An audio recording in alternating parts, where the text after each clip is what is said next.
Hi guys, in this video ituturo ko sa inyo ang ibang way para mapabilis ang inyong cellphone. Una guys, go to your Play Store, then dito sa Play Store search mo One Tap Cleaner.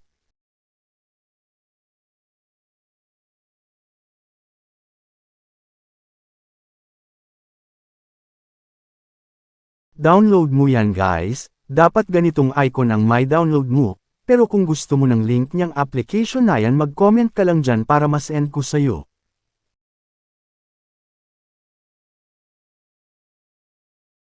Pagka-download guys, open mo ma.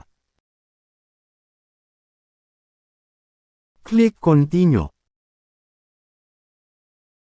After that click Get Started.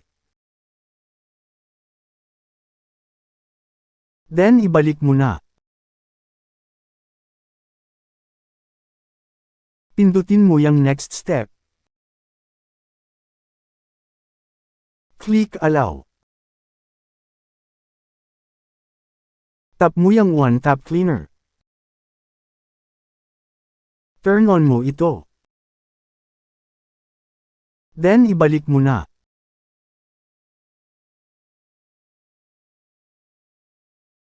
Pindutin mo yung next step.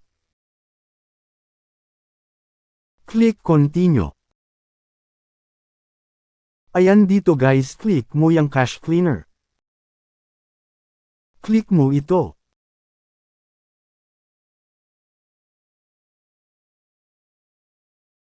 Pindutin mo ulit yan. Pindutin mo ulit yan. Tap mo ulit yan. Choose Yes. Click One Tap Cleaner. Turn on mo ulit. Click Allow. Then ibalik mo na. Then click OK. Ayan guys, intayin mo na lang matapos. Sa pamamagitan yan guys, matutulungan nito ang cellphone mo mas mapabilis dahil inaalis nito yung mga unnecessary data.